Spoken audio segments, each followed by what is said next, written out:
Assalamualaikum warahmatullahi wabarakatuh. Salam sejahtera untuk kita semua. Om Swastiastu, Namo Buddhaya, salam kebajikan.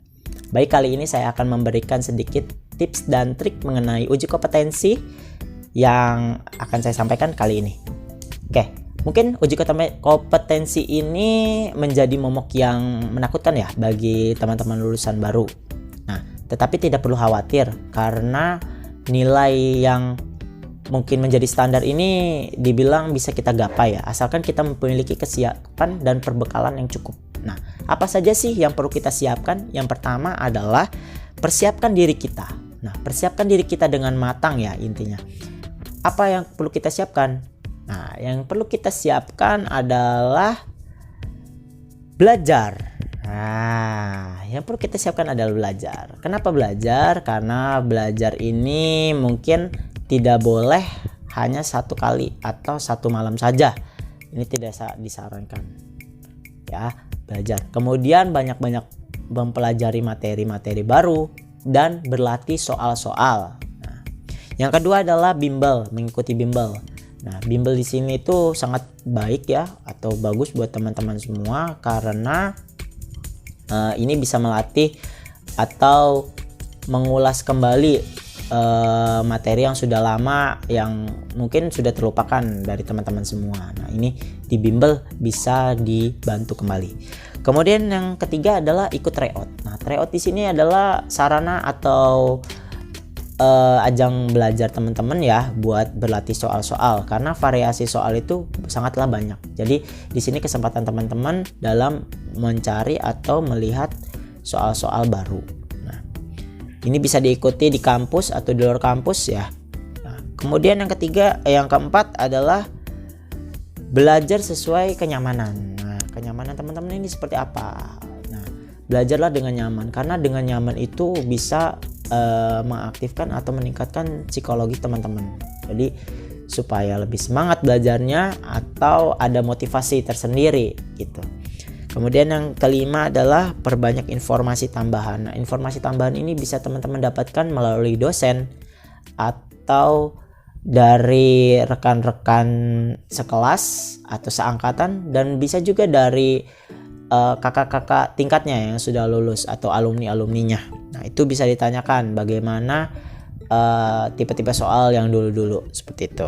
Karena sebetulnya soal itu bentuknya berubah tapi materinya itu saja. Nah, gitu. Jadi variasi soalnya berbeda-beda tapi materinya itu saja. Intinya situ. Kemudian triknya dalam menjawab soal itu pertama adalah pahami soal. Karena soal di sini itu adalah soal berbentuk cerita. Bentuk cerita yang mana di sini menggambarkan kebiasaan atau masalah sehari-hari di lapangan. Nah, kemudian yang selanjutnya adalah relax. Relax ini adalah bagaimana cara kita mengerjakan soal yang mana soalnya banyak adalah 180 soal, 1 menit adalah 1 soal. Nah, itu harus kita manajemen waktunya di situ. Dan perlu relax atau ketenangan. Janganlah terburu-buru tapi tetap fokus dalam menjawab soal. Kemudian yang ketiga adalah optimalkan ilmu yang sudah kita pahami. Nah, optimalkanlah apa yang sudah kita pelajari dari jauh-jauh hari. Kemudian kita tuangkan atau kita jawab dalam bentuk soal. Nah, kemudian biasanya di soal ini ada 2 tipe, menggunakan kertas atau menggunakan komputer. Nah, jika menggunakan kertas kita harus membulatkan dengan rapih jawaban dari pertanyaan yang disampaikan menggunakan pensil. Dan kalau menggunakan komputer ini lebih praktis atau mudah, hanya mengklik saja jawaban yang dianggap benar.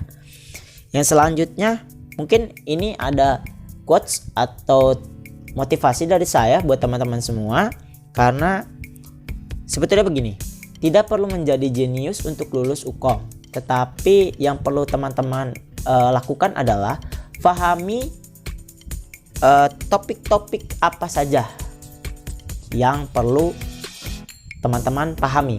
Nah, jadi topik-topik apa aja nih yang perlu kalian pahami, karena soal itu sebetulnya hanya kembali ke materi itu aja, tetapi bentuknya yang berbeda. Nah, seperti itu. Dan jangan lupa sertakan doa, karena doa adalah penyempurna segala usaha kita, terutama doa dari kedua orang tua kita. Itu tidak boleh terlepas dari kita. Baik, itu saja yang bisa saya berikan atau bagi kepada teman-teman semua. Semoga bermanfaat dan sukses hukumnya dan mendapat nilai tertinggi. Oke, terima kasih. Assalamualaikum warahmatullahi wabarakatuh.